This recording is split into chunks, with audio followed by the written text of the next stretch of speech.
San is celebrating today after making the best places to live list, and there are lots of other happenings in the city, including possibly the shortage of voting centers and a search for a new police chief. So here to talk to us more about all of this is San Jose Mayor Mahan. Thank you for joining us here this afternoon on KRON 4.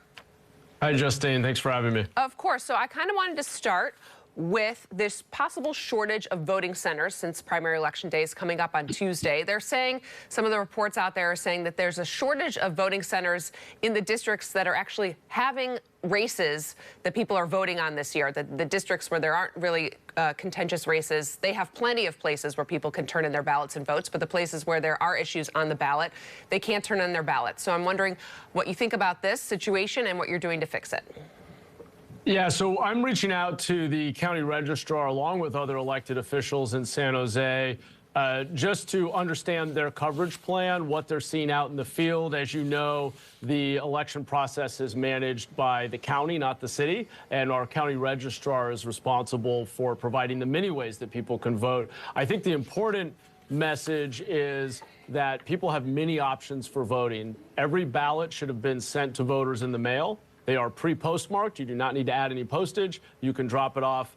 You can mail it from your home or drop it off at any mailbox or post office. We also have voting centers across the city. I would encourage folks to go to sccvote.org. But like other elected officials in San Jose, I am pressing our county registrar to be very clear about their coverage plan and to make sure that we are serving all neighborhoods in our city, all communities, and that everyone has equal access to opportunities to vote. Yes, I understand the county is in charge of it, but you know, you have certainly a voice in what should be going on in the city of San Jose. So let's talk about your police chief. You're about to lose Anthony Mata. He's taking a job within the district attorney's office. How is the search for a police chief going in San Jose? Well, the city manager has kicked off the process. I want to thank Chief Mata for his 28 years of service here in San Jose. Unfortunately, he'll still be continuing to serve our community over in the district attorney's office. But he's been a great chief these past 3 years, has really pushed on two things that are near and dear to my heart: community engagement, getting his officers out of the patrol car and walking the beat and connecting with neighbors and small business owners, and transparency and accountability. He's really pushed to be very transparent with the community when we have had challenges, and he has acted swiftly to hold everyone to our very high standards. In terms of the search, the city manager has kicked off the search. She is going through a process including community input and evaluation of narrowing that field and coming forward with a recommendation that ultimately needs to be approved by the council. And do you get a say in this? Do you have anyone that you like? Yeah, I had the council, so once the city manager comes back with her recommendation, I and the other council members will evaluate her choice, have the opportunity to ask questions of that person, and ultimately will take a vote. She needs a majority vote of those of us on the council to adopt her selection. Similarly, I'm leading the process for selecting our new independent police auditor, and so I will bring forward a recommendation in the coming weeks. And we'll similarly need approval from the council in order to put that person in the position permanently. And what is a timeline to get a permanent police chief in place? Well, I certainly want to see a new police chief in place this year. We will almost certainly have an interim chief for a short period of time, but it's a nationwide search. We've got to go through the process of getting applicants in, interviewing them, make sure there's community engagement, and go through a very thoughtful and rigorous process. But we have a well-run city hall here, and I expect us to be able to get to that decision point this year. Sometime this year. All right. You just made this list, San Jose did, of one of the 4 best places to live in the country, and according to this survey. So why do you think you made the list? Well, I think it's the same reason that we've had the fastest rebounding downtown in the state of California. San Jose is a diverse, economically vibrant place with great weather. We have put a real premium on getting City Hall focused on the basics, being a safe city, a clean city, getting people housed. We have accelerated the rate at which we're getting people out of encampments. While the state saw an increase in homelessness, we saw an over 10% decrease in homelessness year over year. We've seen foot traffic and sales tax revenue rebound to pre-pandemic levels in downtown and other commercial districts. And I think the formula is pretty clear.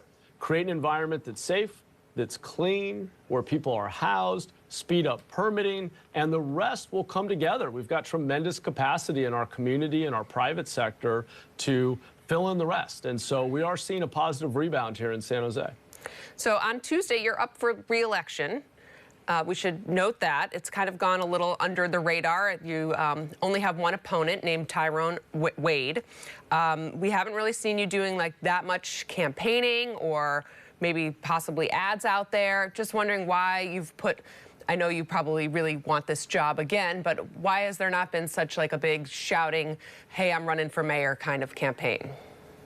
Personally, I believe the best way to campaign is to focus on the issues facing the community and drive forward solutions. I'm working to rebuild our police department, push all levels of government to be accountable for ending the era of encampments. We've got to step up our efforts to build safe, managed encampments and get people indoors. We've got to create a clean, beautiful environment and speed up permitting, be a place that can attract investment in jobs and housing. I have a lot of faith that if we keep pushing forward common sense solutions to our biggest challenges, that the voters will see that. And I hope they will give me the opportunity to continue to pursue this agenda of getting City Hall back to basics. And as we run out of time here, I just wanted, I know this is the story from last week, but you got a chance to go visit the Giving Pies bakery where Tesla placed this order, ended up canceling. There was a big outcry of support for this bakery afterwards. People were just like showing up in droves ordering pies. They were like overwhelmed with people. Just what was your take on this whole situation of like what Tesla did and, you know, how your local businesses kind of handled that situation? Yeah, well, the community response was beautiful to see, and it was really nice to be able to be out there and see this line stretching into the parking lot, and you know, just the best of humanity, right? People wanting to come out and support a small business owner who had a difficult situation. I do want to just say, for the record, to be fair to all involved, that Elon Musk did then step up and personally commit to paying the bill. So he did make it right, and he deserves credit for that. But I was just touched by the outpouring of community support, and everybody coming together to support this small business owner was a great thing to see. That's what San Jose is all about. You know, we've got a beautifully diverse community. We're the smallest big city in America, in my opinion, and it was great to see that in action. Yes, thank you for bringing that up about Elon. He did respond to a story that we posted on his platform X, and that's, I think, how he found out about it. All right, so number 4 on the list. How do you get to number 1 next year? We keep City Hall focused on the basics. We build a city that's safer, that's cleaner, that's economically vibrant. We get people housed. We create economic opportunity. We've got everything else. We've got the tech economy. We've got the weather. We've got the diversity, the food. We just have to get City Hall back to basics. San Jose Mayor Matt Mahan, thank you for joining us this afternoon on KRON 4. Appreciate your time, and I'm sure we'll be talking to you soon.